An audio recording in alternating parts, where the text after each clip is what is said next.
one observation.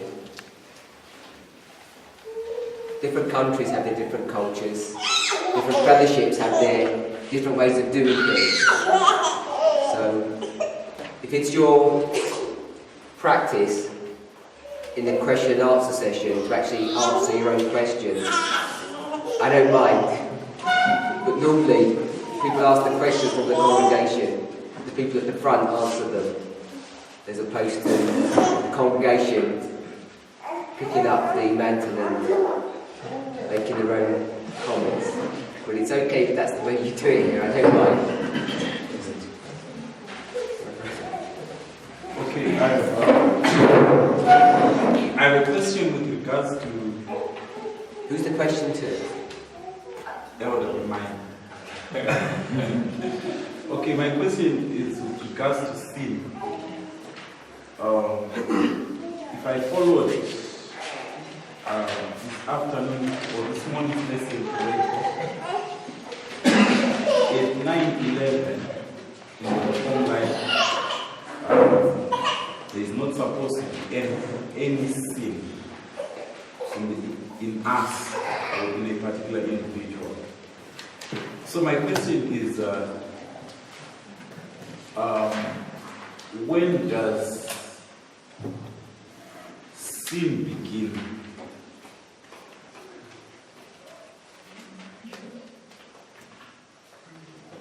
So is that your question? When does it sin? How do we distinguish between sin and temptation? So what I want us to, I think I mentioned this, but I want us to be clear on this issue. When I talk about the issue of sin, I'm talking about prophetic sin to begin with, because that's what a Reformed line teaches. We already made the assertion that it's the Holy Spirit that brings conviction at the time of the end. He brings conviction because our own consciences are seared and are not functioning correctly. But we know that not only our church, but most of the world has an awareness of morality, of what the law requires. So when we talk about sin, John 16 verse 8, the conviction of sin, it's about the sins of our fathers and the burying of the truths that are required for us to complete the work that God has given us as a church. So that's the first thing I want us to point out. I'm not trying to avoid the issue that each of us needs to put sin out of our lives. We also don't want to neglect the idea and the reality that most of us are still practicing sin. So your question is, when does something transition from a temptation to a sin? It's when you indulge it. My simple understanding, we know that temptation isn't a sin. We're tempted by our lusts. Now that can sound like an ugly word, but we have to realise that Jesus was also tempted. So that would infer that Jesus had some lust, which he did. But remember, we spoke that lust isn't necessarily something that's wrong. It's just the way we conceptualise lust in our society, in our generation, since the fall of Adam. Lust has this negative context about it. But it's just a part of our human nature to have lust or appetite, which might be a gentle word of expressing the same thing. So, when you're able to do something that you're not allowed to do, and you indulge that thought, idea, then it turns from a temptation to a sin.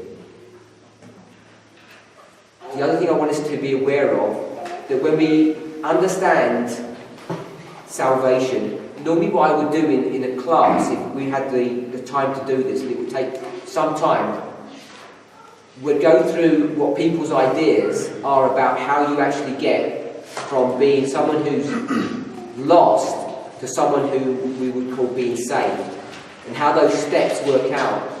And I've done this enough times to know that people have different ideas of how those steps work, the sequencing of them, and even some people aren't aware of some of those steps. So one of the purposes of putting them on a line is to bring clarity to something that's essential for each and every one of us that I think most of us, or many of us, are confused about. So that's one of the purposes of that. The other thing is that once we realise that we can place these things on a line, it shows us how God is taking a people, a movement, a church, from a situation of darkness to glorification. And as we see that, it sheds a lot of light upon ourselves as a church, but also as individuals, and also upon who Christ is and what kind of a person he is. I think what we're required to do, when we see how God is leading the movement from the beginning, where they're dead in trespasses and sins, and they glorify him at the very end, we should be able to take down those steps and then make some kind of application in our own life on how we should conduct ourselves and our relationships with one another. We can take some moral lessons from that prophetic sequence or those prophetic truths. So I don't know if I've answered your question or you have another response back on that.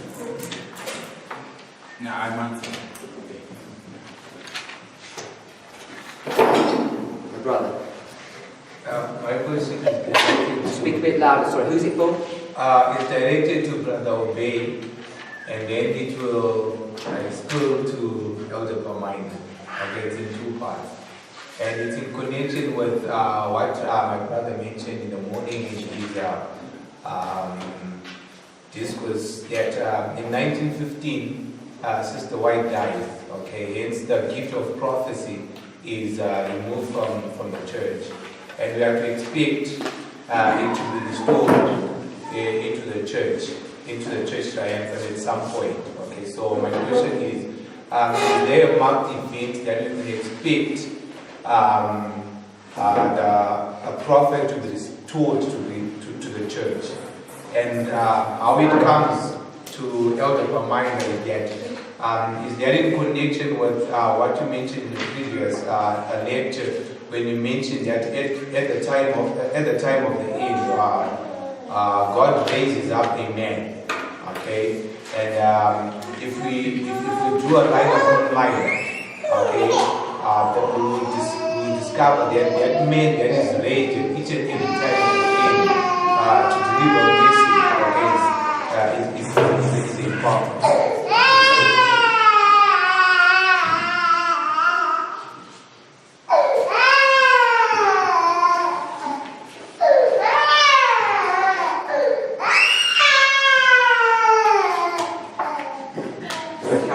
So is there a link with the restoration of a prophet to the church and the man that is raised at the time of the end?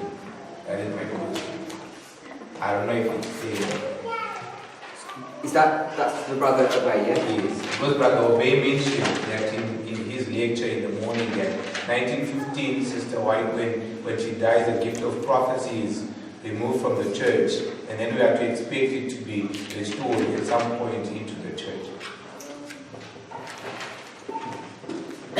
Alright, concerning the aspect of the restoration of the gift of prophecy, we have a condition that is first supposed to be met by God's people. When you have a church that is keeping the law, is also faithful, as we seen in 1844, when the third angel arrived, there was a church that was triumphant, and then we see in December, Sister White gets given the gift of prophecy. So, for us, when the third angel gets to do its work of making the church triumphant, of course it's triumphant even from now, but we will see maybe its earnest position of being in a condition of being faithful. Then you see that the gift is to be restored. And we have also the lines in Samuel, when Samuel is given the gift of prophecy. It's from Dan to Beersheba. Dan to Beersheba is a symbol of the midnight cry to the son-in-law. And then all Israel knows that there's been a prophet in Israel. And then I don't remember of any other lines that teach about the gifts coming back, but that's as far as I remember. Did I answer your question? Part of it. So, how is that in connection with the man that you mentioned that is laid at the time of the end, or those are two different, those are two separate events? If you recall in our conversation, you agreed that you were a prophet. So how's that in connection to your question?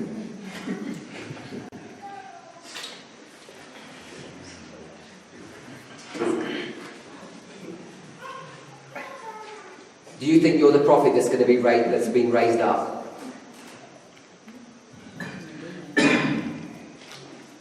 Yes. Right? Yes. I'll say yes. That prophet that Brother Obey just mentioned, that all of Israel know that there's a prophet that's been raised up. I think I see things differently. Okay.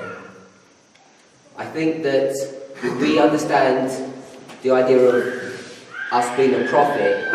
We understand that we're fulfilling, I think we're fulfilling the role of these men that have been raised up in each generation. We read that there's no greater truth in the scriptures that God, through the Holy Spirit, raises up men. So these individual men that are raised up are his messengers. In that sense, I understand you and everyone here to be a prophet, fulfilling the role of these men in these various generations. And in those generations, as we read, they didn't fully understand or comprehend all that they were required to, yet they completed their work. But I think the restoration of the gift of prophecy that we understand will happen is, I think as Brother Obey mentioned in 1 Samuel 3:20, and all Israel from Dan to Beersheba knew that Samuel was established to be a prophet of the Lord. I would suspect that not everybody in this room would agree that you're that prophet. And even in this room is only a microcosm of the whole movement. Many people haven't even heard of your name. So I doubt if you'd fulfilled that criteria at this moment in history. So when I use the term prophet, Deuteronomy 18:18, it's in the sense that William Miller was a prophet. And the question was asked Ellen White, were these men inspired in terms of being prophets? And she said no, but she couldn't deny that they had been led by God. We believe that individually the Lord's leading us into truth. At certain points, individuals in this room have been shown great light, and then they share it with others, taking the role of a prophet, but that's not in the same category as we would think inspiration to be when we think about a prophet who has the gift of prophecy.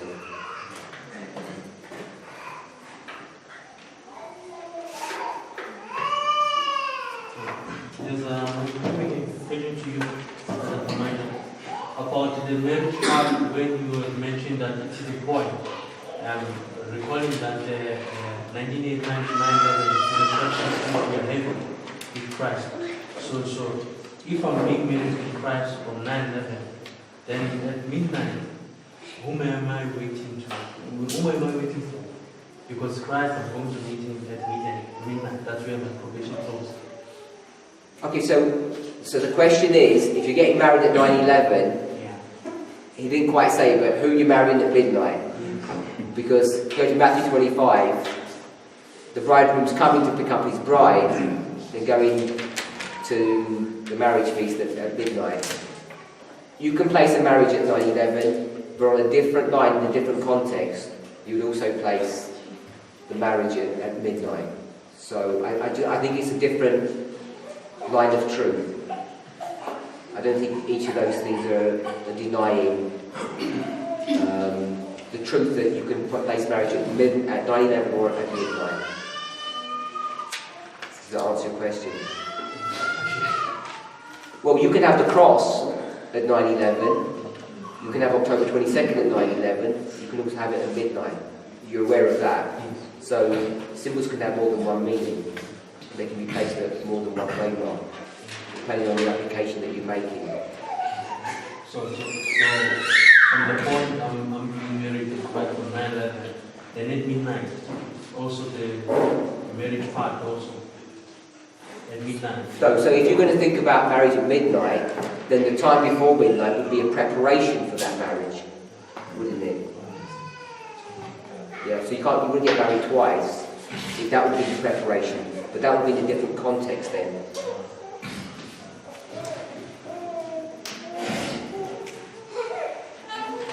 Question? I can't see someone's hand. My question is to Brother O'Day. In today's lesson, we read Patience and Prophets, and we were equating Balaam to Judas. So, we looked at that the threefold meaning of Balaam and Balak and the Levite women. And we went on to say that there was a handshake that Balaam was going to be hanged, and the people that sympathized with him. So I'd like to ask, where is the hanging on the line? Where do you place the hanging on the line? Is it because you had 9/11 and midnight, and a waymark in between? And so I'd like to ask if, because you had 9/11, from 9/11 to the waymark, you have 30. And then from the waymark to midnight, you have 4 and 25. So I'd like to ask, where is the hanging? Is it at that waymark that is between 9/11 and midnight, or is it at midnight? Okay, your question is, where is the hanging of those who sympathize with Balaam?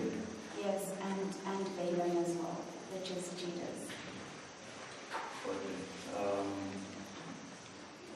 Is it between midnight and the waymark before midnight? Yes. Is that what you're asking? Yes. Maybe from the story, I was marking. Okay, let me draw it this way.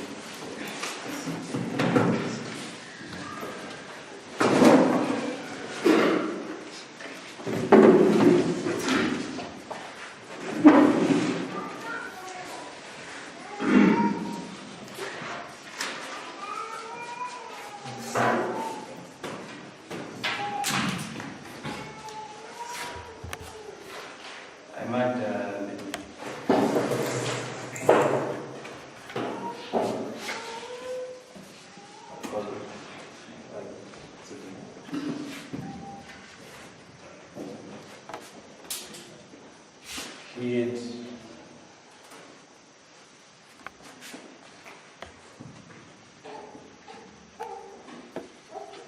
create a whole line from the 2 years from Egypt, and I said this is from the time of the end to 9/11, and then there was the 38, and then we had the rebellion here at Kadesh, and then there another one here at the end, right? And then we said this 8 years is concluding at midnight. This is how I mark it. And then we have the wake of Balaam, when you're getting to the end. And then we had Balaam, Balak, and the Moabite women. So the question is, why are we saying, when are they armed? So I was paralleling this with the 4 abominations of Ezekiel. If you remember that we have the 4 abominations that get repeated in this history, with the 4th in between midnight. I would say this is 3 p.m. Right. So then we have number 25 associated with the 4th abomination. In Ezekiel 8, we have 25 men bowing down to the sun, right? And in that line there was a weeping going on of some individuals who were recognizing that there is an apostasy going on. So I was saying that this is going to 2 classes. Some are recognizing that we are in trouble in this history, right? And then the other class are, of course, deep into this apostasy. So I would say they are army in maybe the point where they are armed. Let me try to let me just read Numbers 25 verse. I think it's verse 4. Because I was just thinking of his characteristics that can be placed in this history. But I would explain it maybe in the line of Judas. When is Judas armed?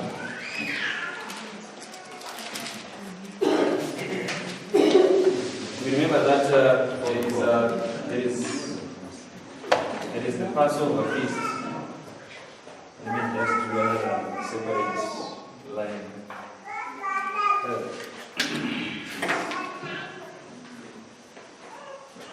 I guess maybe it's explained in another line easily. Because we have the cross, right? And before the cross, what do we have? You have the falling away before the cross. So this falling away, I guess that's PBM. And then at the cross, that's where he's armed. When we have a procession to the cross, that's where Judas is armed. But he's armed before the cross, actually. So I would say maybe he's armed in PBM. Yeah, they're saying he's armed in PBM.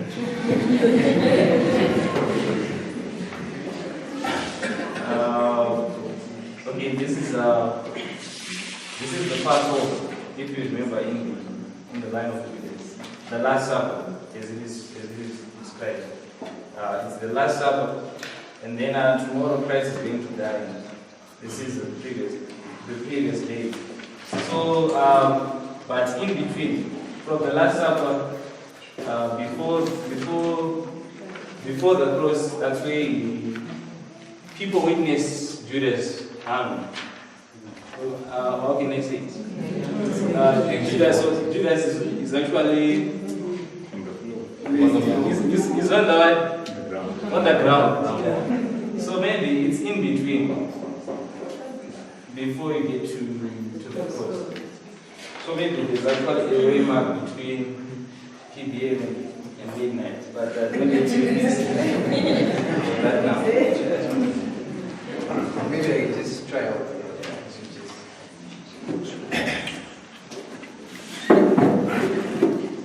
I'll just reproduce what has been shared for those who watch the material. If you look at the rebellion of Judas, I'll use the line of Absalom and Judas quickly.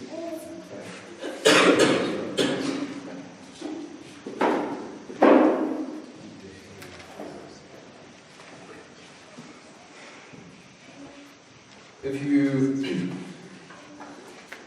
just consider this to be our line, 9/11, this is midnight, then we know there's a prediction before midnight. But if you look in the line of Absalom, from what we understand at a very basic level, we understand that Christ crosses the river Kidron. We're familiar with that story, right? When he's going into Gethsemane at midnight. You follow? So you mark the river Kidron at midnight. So this becomes a symbol of midnight. But before Christ goes to midnight, to the Kidron, you're going to see Judas falling away. Right? Remember, Judas leaves the table at the Passover feast. So Judas falls away before midnight. So this is Judas falling away. But if you overlay another line of the same line of Christ, can you mark the cross at midnight, as Obey was trying to illustrate? Yes, you can, right?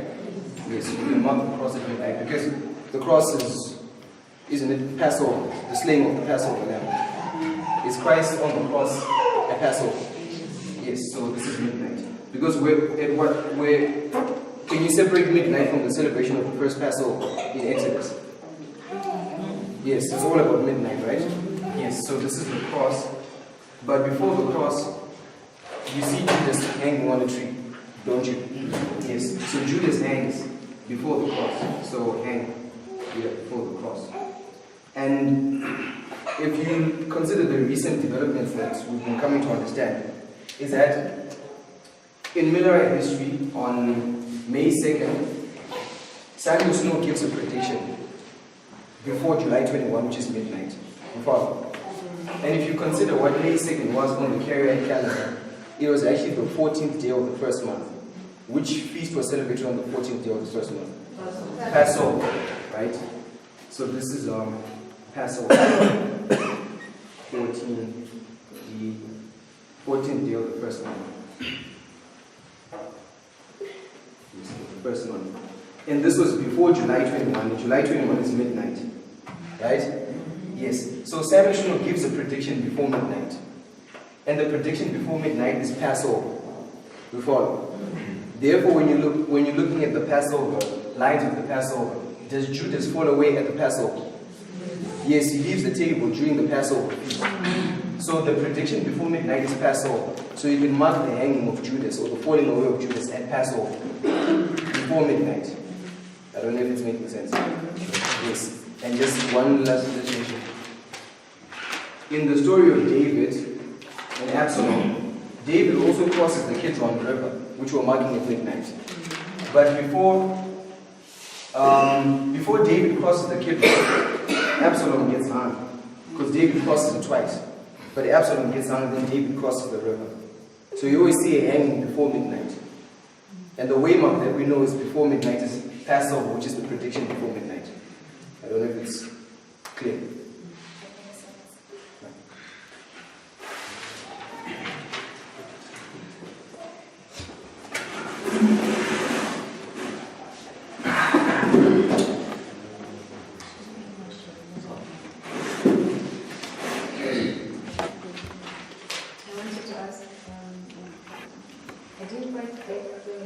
Who's the question? You were comparing the development of the church to heaven with the improvement in marriage. I think my question is in two parts. Like when you say this movement is a church to heaven being developed, that's what I got. My question is with the wheat and tares. In the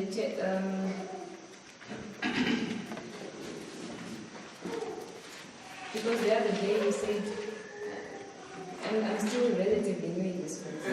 So in the other day you said some people, I think in 2014, shaken out of the movement. And because there were tears and then more like here. But for me it didn't make sense because if they accepted the events, isn't that what we say? It's not about accepting the prophetic events. If they had accepted them before, would they reach at some point and then they changed into things? That's my question. Okay, so Maybe if you can clarify on the written, please. it's not about marriage. On the marriage, I wanted to see how it's compared to marriage. Maybe I missed it when I was outside. Okay. How the church triumphant is compared to marriage. So we know that, not even just the church triumphant, we know the relationship between either a corporate church body and Christ is a symbol of marriage. It's symbolized by marriage, yes? Or an individual entering into a relationship with Christ, that's also understood to be marriage. Marriage, yes? You can get that easily from Romans chapter 7. And he says if you're married to that old man, which is the man of sin, you cannot legally be married to Christ. So the only legal mechanism you have is the death of your former husband. So when your husband dies, then you're legally able to remarry. So that makes sense about marriage. If you go to the chapter before that, it says that at baptism you're buried or you die, and then you rise in newness of life. So it compares baptism with marriage. So in chapter 6 you have a death and a resurrection, and in chapter 7 it requires the death of something. So when you put those two thoughts together, the thing that's dying is sin, and then you have this new life with Christ. So we can place baptism at 9/11. We have a number of lines of evidence to show that. So that's why I will be placing marriage at 9/11. And then I gave the Spirit Prophecy quote, I think from 7 Testimonies, that showed that marriage is a state of being. And what's supposed to happen is that marriage is supposed to get better. And it gets better, it deepens, your affections one with another get deepened by the trials that you go through successfully. Because if you don't successfully go through a trial, you're not going to get closer to your spouse, you're going to get further apart. So you can understand that. So it's the test and the trials through a marriage relationship that deepens the bond between the husband and the wife. And I'm saying it's the same principle in this reform line. When we marry Christ at 9/11, it's through the tests and trials as we successfully navigate them that we become closer to Christ. I also gave another model that we also mark, that we eat the little book. You've probably heard that term before, and that happens at 9/11 as well. And I'm saying that little book is divinity. So when you eat divinity, divinity comes inside you, therefore it abides in you and you in him. So again, it's this concept of one flesh, which is the same concept as marriage. So that's the bit about the marriage. So the second question you asked was, there's these wheat and tares growing happily together, both having the truth rained upon them, that at one time, down the road, some truth comes and the tares are shaken out or they leave. And your question is, were they wheat before? So let me ask you a question. When you think about the story of Christ and his 11 disciples, where does Judas come from? How does he become part of the group? I can't hear you, sorry. So what he does, he whispers to some of the other disciples and he says, yeah, it'd be really good for you if I joined your group because I'm such a worthy person, I could really help. And I don't know how famous Judas was, but they recognise his talent. He's a very handsome, tall, strong-looking man with a bearing of influence. And so they think, yeah, he would be a good addition. So they recommend him to Jesus.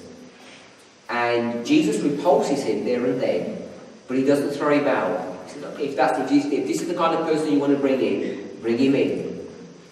So, when Judas came in at the very beginning, was he one of Jesus' true disciples? And he lasts for quite a long time, doesn't he? Scheming and planning behind the scenes, trying to do his own thing, has his own agenda. But the disciples work out who he was. No. But Jesus keeps on telling them, you've got a devil amongst you. And in John chapter 6, at Capernaum, Jesus tells a lot of people like this, you've got to eat my flesh and drink my blood.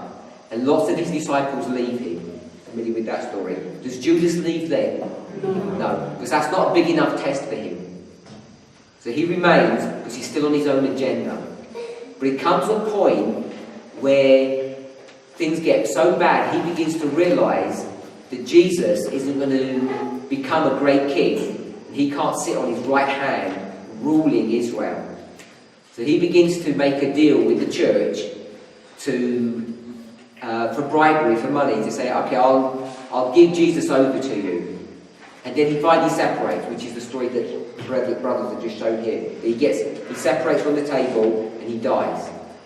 So did he suddenly become evil and wicked at Passover when he left, or at Simon's feast when Jesus says, leave her alone, let her do what she wants? It's at that stage that he gets shown to be who he is, and then he begins to act differently.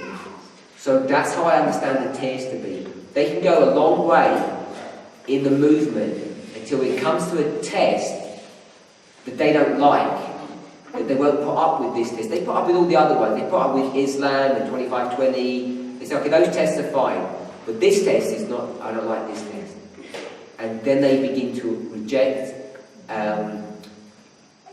that specific test. But what it identifies is they never had the love for the truth to begin with, just as Judas Iscariot did. One line that the brothers here didn't put up with this hanging and this death was the story of, they mentioned David, but there's another story about David, which is David and Abner. Abner was Saul's general. And after Saul dies, the general begins to instigate insurrection and rebellion against David, and he gets one of Saul's sons, Ishbosheth, and they begin to make war with David. So he's making war all along the line, but suddenly, at one point, he decides to change and to come over onto David's side. So he begins to behave nicely now, and before he was wicked all that time before. So that's the opposite thing. But it's still the same sequence. He was wicked all this time before, but he suddenly exposes himself and he ends up getting killed there and then. Which is another evidence about hanging before midnight. So my answer to you is this, simply, that the tares are tares from the very beginning, but it needs a specific test to draw them out, to show their colours. And they're in all of this movement for the wrong reasons. And in this series, I've identified them as people who are under the old covenant. So they do accept all of those truths, but in their mind, their hearts haven't been changed. And when I think about our heart being changed, I'm thinking where love resides. And you can identify a tare, because at some stage they'll tell you, I don't love the truth. And the truth that we are presenting today is no new truth. It's just an explanation and development of the truth that we had understood many, many years ago. So if someone says today, I don't like this truth, what are they saying? I never liked the truth. So I think they've always been tares because they never liked it. Is this a question? I think my brother, someone else had that before. Who else? Oh, okay. My question is for Brother A. In the history of Ellen White receiving his open visions from 1844 to 1884. So I want to know, does that history of Ellen White receiving open visions line up with the ministry of Christ, the early ministry alone, or the Julian ministry? Because read a quote where it says, Christ spoke plain in the Julian ministry, in his early ministry. He started to speak in parables in Galilean ministry. So does the history of Ellen White receiving the open visions line up with both the early ministry or the Julian ministry, or with the Julian ministry alone or the early ministry alone? Okay. Let me just say, Christ's first ministry, maybe it's just a similarity that I realized, which may not be perfectly. If you are trying to say from 1844 to 1884, is the same as from 1827 to the second Galilean tour. If you want to parallel it in terms of ministries, the parables they go from the second Galilean tour all the way until the end. But if you are considering in terms of where Christ is and where Sister White is doing her work, it doesn't line up perfectly. But it's just an attribute that you just see. That there's a time period where you have open visions, and there's a time period where we have a plain spoken message. But it's not. In one line, it takes two different locations, but another line is maybe in the same location. So you're not paralleling the open visions of the early ministry, With the early ministry. or the Julian ministry where Christ spoke plain. Yeah, it's maybe let me just do it. It's just like this.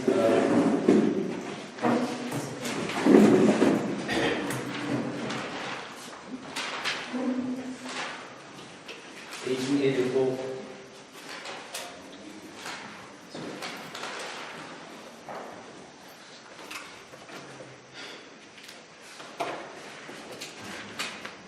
This is 1844. Then you go to 1884. This is where you have the open visions.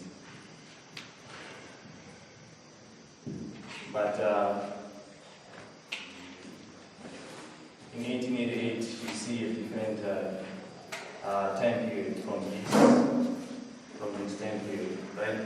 So I was saying, in the terms of how Christ spoke in parables, it's like this. You have plain speaking. Maybe I'll just say plain speaking. No parables from 1827 to takes you to the second Galilean tour.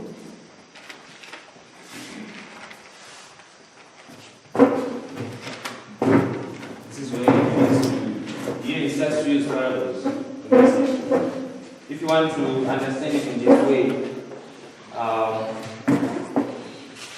I have no problem with that, but it may not line up with it. It's just a similarity that I realized. It's not a perfect lining up which means you can say open visions in this history and then plain speaking in this history. But I don't know how to perfectly give you an answer of how this may be a perfect similarity.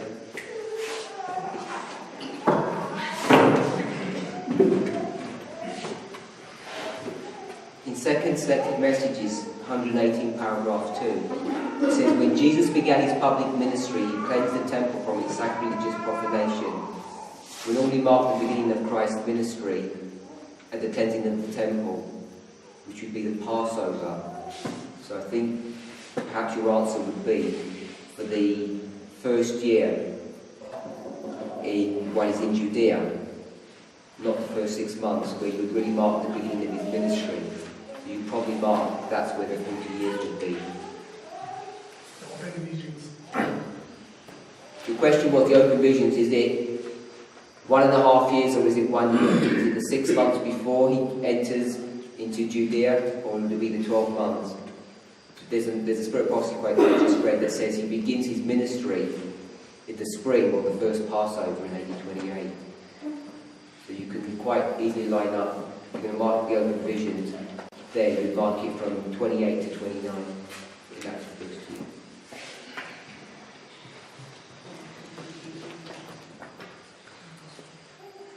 My brother at the back, Brother Pecky.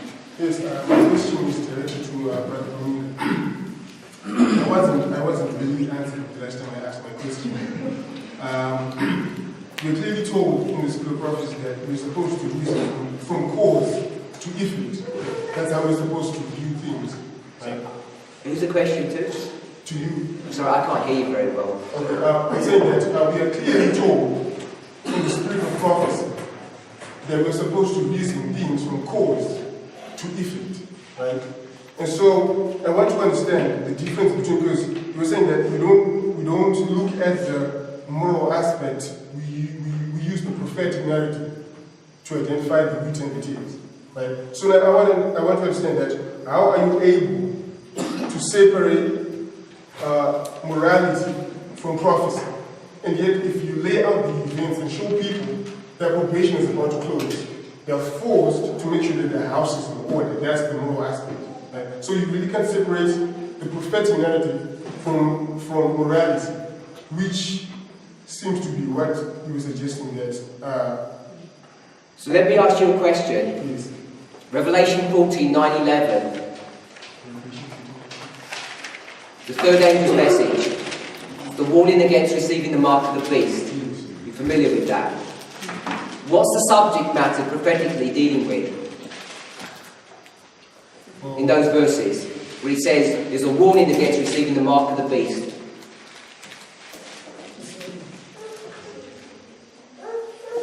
Well, it's identifying the mark of the beast. What is the mark of the beast? Sunday law. Sunday law. Yes. So, as an Adventist, you understand that this church was created to give a warning to the world not to worship on Sunday, but to worship on Sabbath. Yes.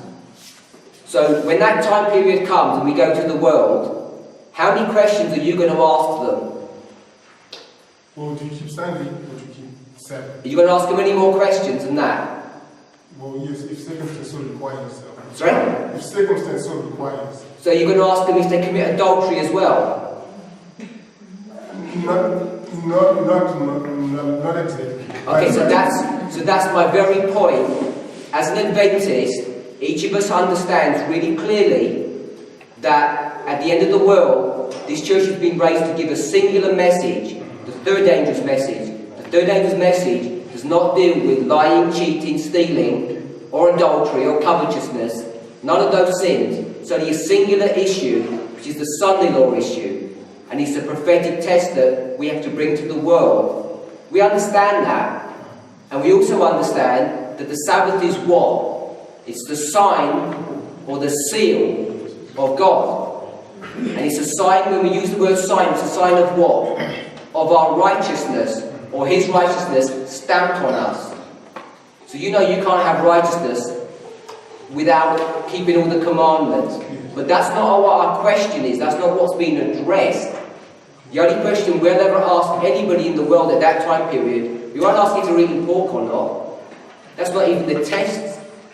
We have an abundant amount of evidence from inspiration that shows us clearly it's only one question, Saturday or Sunday. And depending if you pass or fail, it's your entrance into heaven. So that idea, that logic, is now being applied to the church.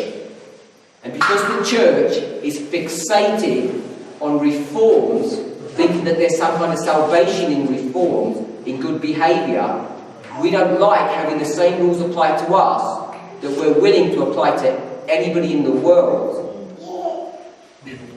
And it's a problem that we face in this movement over and over again, because Adventists cannot believe that they're lost, that this church is in subjugation to Rome as we speak right now. And we're unwilling to accept and believe that truth, because we're fulfilling the very events and behaviour of our forefathers. Because when Jesus went to Nazareth and he told them the same thing, they tried to kill him when he said that this day this prophecy is fulfilled in your ears, because you're the ones who are lost, you're the ones who are in subjugation. And they said no, because we don't commit adultery, we pay tithe, we keep all the rules and regulations. And he says it's of none effect. So that's how I respond to this issue about morality and prophecy. That we have a prophetic test that we offer to the world. We don't ask them about their morality, whether they steal or don't pay a faithful tithe, or don't clock in at work at the right time, or whether they don't. It's a singular test. So when we come to our message and we have a singular test, whether or not each and every one of us will accept 9/11 as the beginning of the judgment of the living, people say that cannot be a legitimate test to bring upon people, because you didn't ask them their moral standing in God's eyes. And I'm saying we're not required to, because if you're not morally correct, you should never have been baptized in the first place.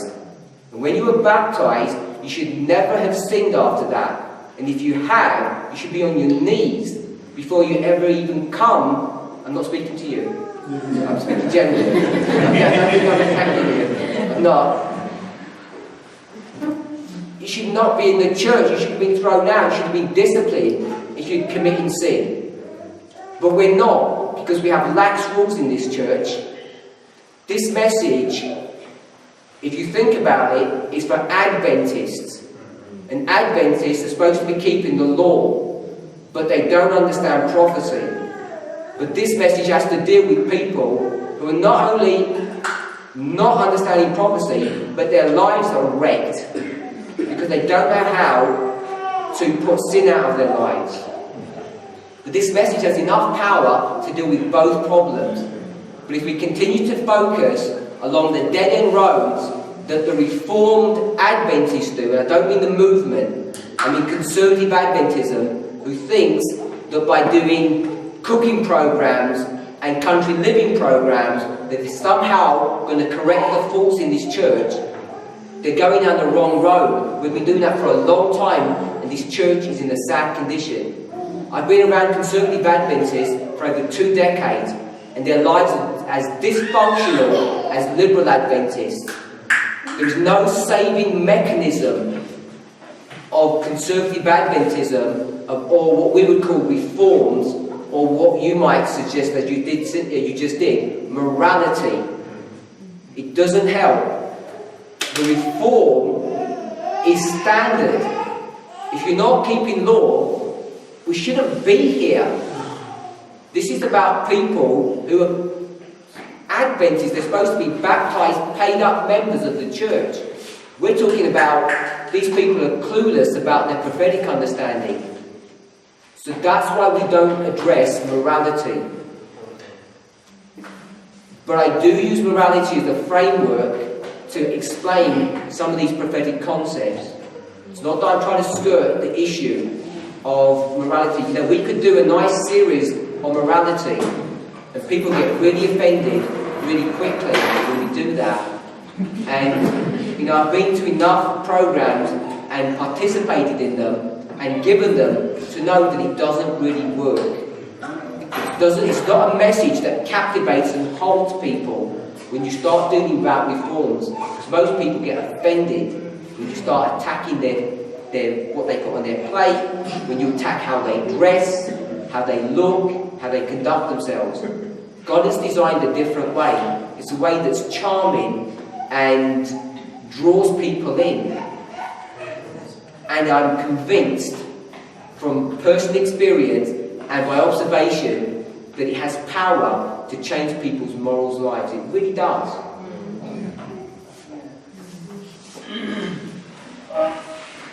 At the back, Brother McCaffrey.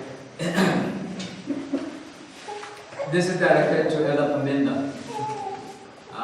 One of your lectures we're dealing with the nature of man, and one of the key points was man in his fallen nature does not love to obey the law of God, and that the law of God cannot be changed and demands 100% obedience.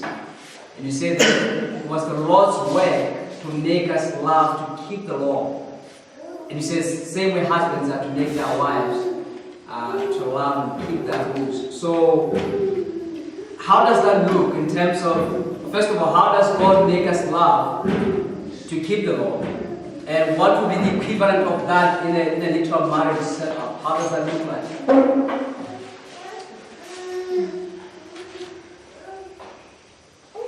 How can husbands make their wives love to keep the rules?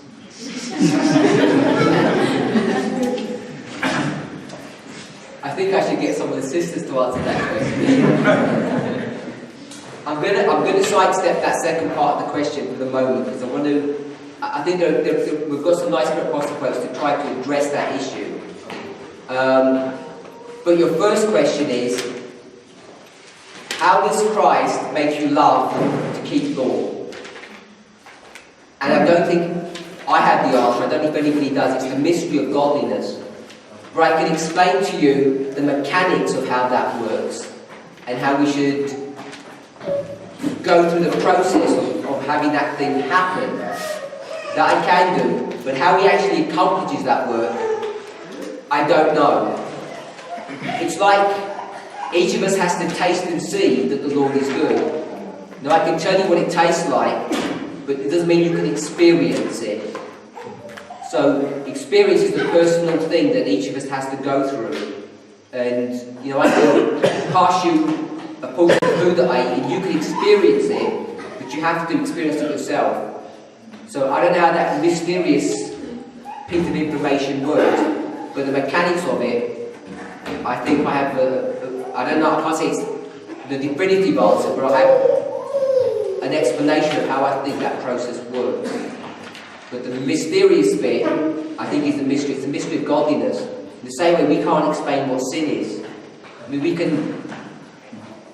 I can tell you, with words, it's the absence of God, or darkness is the absence of light, but it can't be explained. Does that answer your question? No.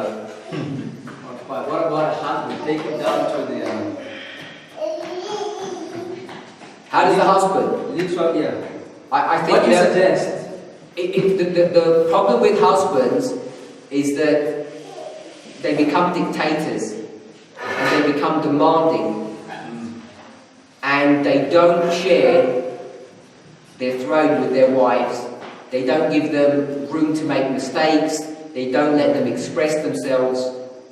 They become like prison masters. And let me say this. How many relationships do we have, human to human, can we come up with? Husband and wife. Mother and child, or parents and children. Siblings, brothers and sisters, brother and brother. Friends, and one more. We did brothers. We did that. In-laws. No. Slavery. That's the one that nobody likes. They're the 5 relationships that we have. We have parent to child, brother to brother, friends, husbands and wives, marriage, and slaves, slaves and masters. So, when we think about husbands and wives, what we need to understand is that's not the only relationship between a man and a wife. But often, we don't have an understanding of that. And men forget, sometimes women forget, that they're supposed to be friends. And our best friends are supposed to be our spouses. And if you would, what's unique about all these relationships? Which one's different to all of the 5? You know, the odd one out. So Slaves. No, not slavery. Okay, if you're a child, can you choose your parent? No. If you're a slave, can you choose your master? So it's not different. It's not different. Slavery isn't different. What's the only one you can choose? Friendship. You can walk away from your friend any time. So the problem with marriage is you can't walk away from it. But the thing that makes marriage pleasurable is that if you become friends, friendship is a voluntary thing. And most couples are not friends. And if you can become the friend of your wife, I think you can win her affections and her love. But instead of becoming friends, most marriages end up into the slave master and slavery role. And the women become the slaves of their masters. And it becomes ugly, really ugly. And it can be done on so many subtle levels. So I think the way we can win the affection of our wives, if you're a husband, is by becoming their friend. Because then everything becomes voluntary.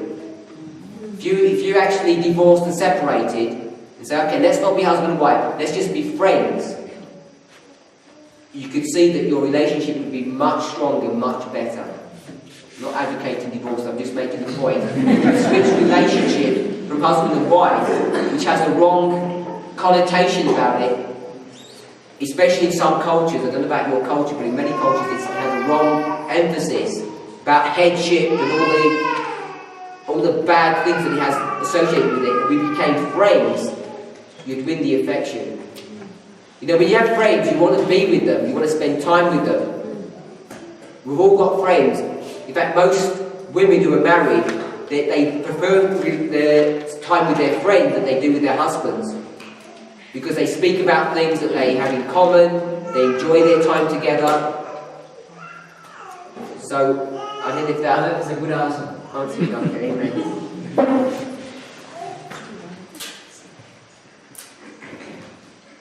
Oh, it's past time. Let's pray. On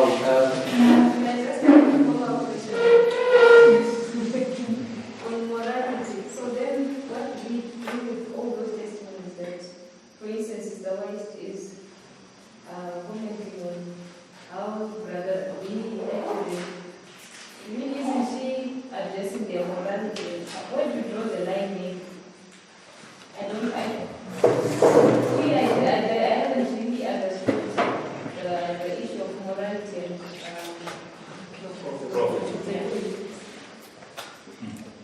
Maybe I'll try and bring it up tomorrow.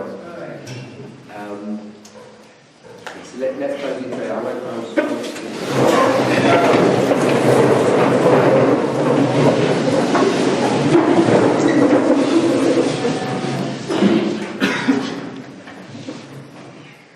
Father, we thank you for this brief time we've been able to engage in a creative question and answer. Lord, we ask that you may bless the responses given. Bless us with understanding of the issues that have been raised. Father, these are spiritual things, Lord, and as your word says, spiritual things are spiritually discerned. And we ask for the grace of your Spirit, Lord, to impart understanding,